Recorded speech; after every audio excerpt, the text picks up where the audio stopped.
नमस्कार, मैं अभिषेक उपाध्याय। आप देख रहे हैं टॉप सीक्रेट। 69,000 शिक्षक भर्ती से जुड़ी हुई एक बहुत बड़ी खबर हम आपको बताने जा रहे हैं। आखिरकार वो नतीजा आ गया है जिसका इंतजार 69,000 शिक्षक भर्ती के ओबीसी अभ्यर्थी जाने कब से कर रहे थे। नतीजा आ गया, ये बात मैं इसलिए कह रहा हूं क्योंकि एक बड़ी कड़ी आ गई नतीजों की, यानी कि यूपी सरकार ने आखिरकार अपना पक्ष सुप्रीम कोर्ट में रख दिया है। ये बहुत बड़ी खबर है। इसका मतलब क्या है? इसका मतलब ये है कि 69,000 शिक्षक भर्ती के जो ओबीसी अभ्यर्थी हैं, उनको नौकरी मिलने का रास्ता साफ हो गया है। अब आप सोचेंगे ये कैसे साफ हो गया है? कहानी क्या है? कहानी ये कि 9 सितंबर 2024 से ये मामला सुप्रीम कोर्ट में अटका पड़ा था। करीब 24-25 तारीखें निकल गई, तारीख पे तारीख, लेकिन यूपी सरकार अपना पक्ष नहीं रख रही थी। और इस बात को लेकर के लगातार आंदोलित थे। 69,000 भर्ती के छात्र देखिए कहाँ कहाँ आंदोलन कर रहे थे, सब अखबारों में छपा हुआ है।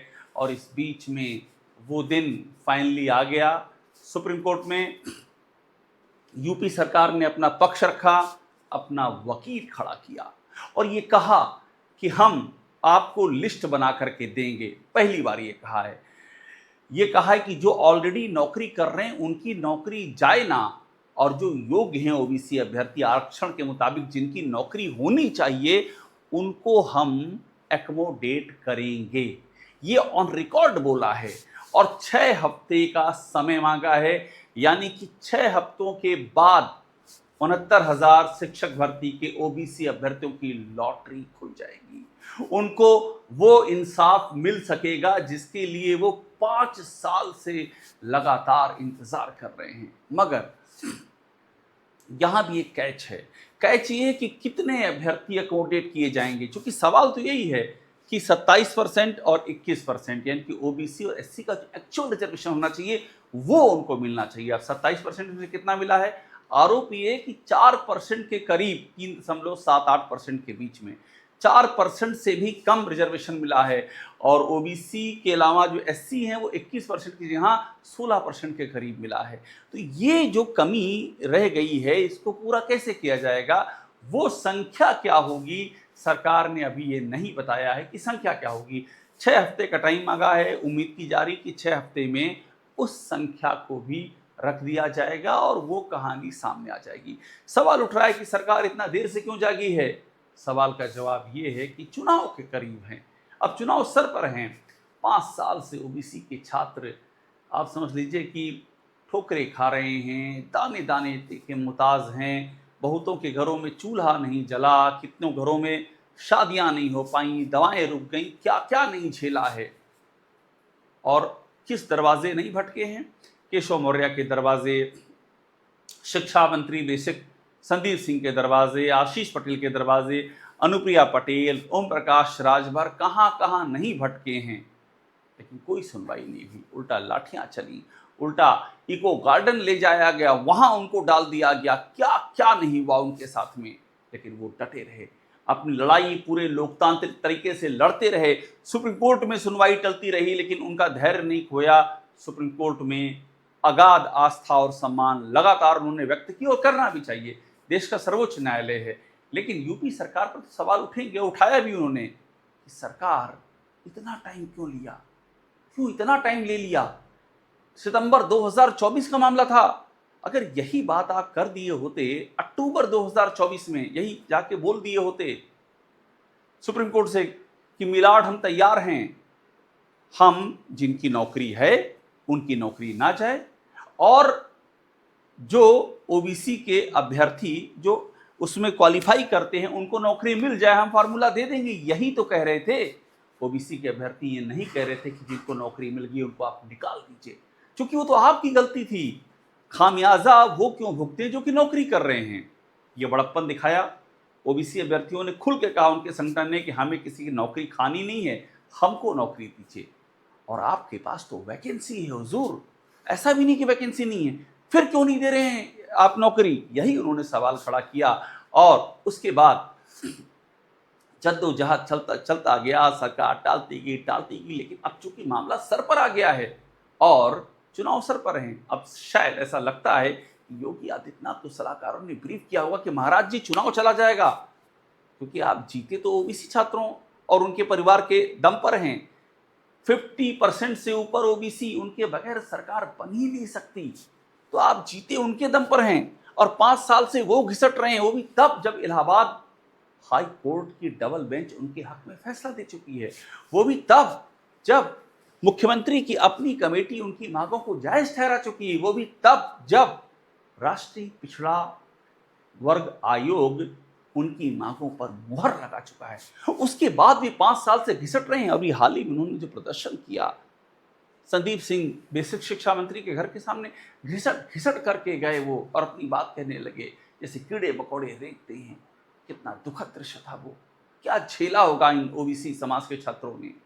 और इसी पर ये बात सामने आई कि सरकार आंखें क्यों मूंदी हुई है, क्यों नहीं सुनाई पड़ता है, क्योंकि चुनाव दूर थे।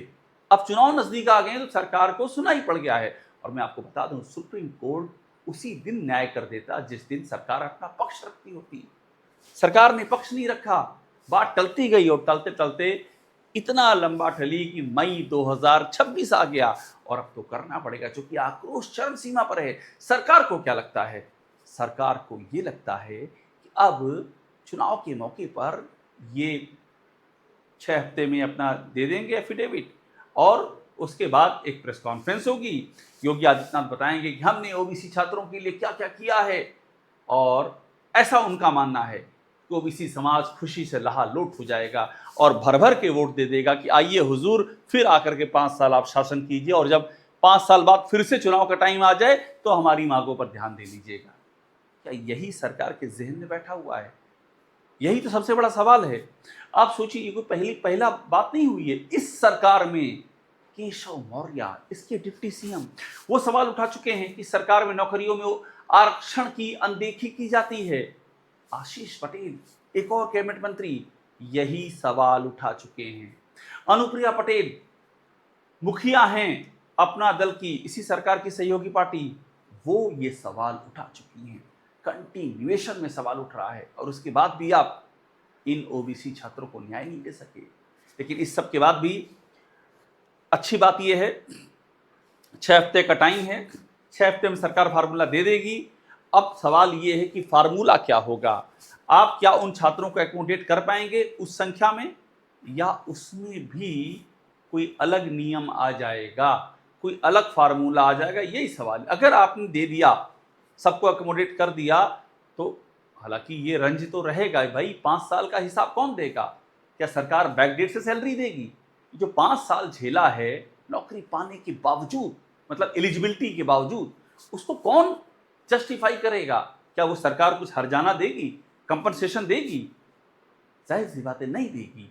तो इतने दिन बाद नौकरी देना जो कि हक है, क्या इससे नाराजगी दूर हो जाएगी? लेकिन अभी भी सवाल है, आप कितनों को नौकरी देंगे? ये आपने क्लियर नहीं किया है। सरकार को क्लियर करना होगा, सरकार को पूरी बातें सुननी होगी। और ये वो सरकार जिसने प्राइमरी टीचरों की भर्ती तक नहीं निकाली है। साल 2018 के बाद से कोई भर्ती क्यों नहीं निकली, ये सवाल उठ रहा है। प्राइमरी टीचर जाएं तो कहाँ जाएं? जो डीएलएड करके बैठे हैं उनका क्या होगा? कोई पूछने वाला नहीं है, कोई उनकी सुनने वाला नहीं है। और जो प्राइमरी टीचरों से काम करवाया जा रहा है वो तो ऐसा लगता है कि जैसे कि बॉन्डेड लेबर हो कोई। ये तुलना बड़ी ही कठिन लगती है, लेकिन कभी कभी कुछ तुलनाएं समय की मजबूरी होती हैं। जब उनको आप सारे काम कराएंगे, पढ़ाई का काम का उनके पास टाइम कहाँ रह जाएगा? इतने सारे कामों में लगा देंगे। फिर उनकी मॉनिटरिंग, डिजिटल अटेंडेंस, तमाम सारे नियम कानून, स्कूलों का मर्जर, क्या है वो प्राइमरी टीचर? वो खिलौना है क्या आपके हाथों का? ये सारे सवाल उठ रहे हैं। और इस बीच में ये अच्छी खबर, 69,000 शिक्षक भर्ती के ओबीसी समाज के छात्रों को एक बहुत बड़ा, उनके लिए एक सुखद समाचार आया है। 6 हफ्तों में उम्मीद है उनकी किस्मत का ताला खुल जाएगा और फाइनली उनका हक उन्हें मिल जाएगा। उम्मीद की जानी चाहिए सरकार इंसाफ करेगी। अब कोई खेल नहीं होगा, अब फार्मूले से कोई छेड़छाड़ नहीं होगी। जितने भी योग्य हैं ओबीसी के उम्मीदवार जिन्होंने क्वालिफाई किया है, उनको उनका हक मिलेगा।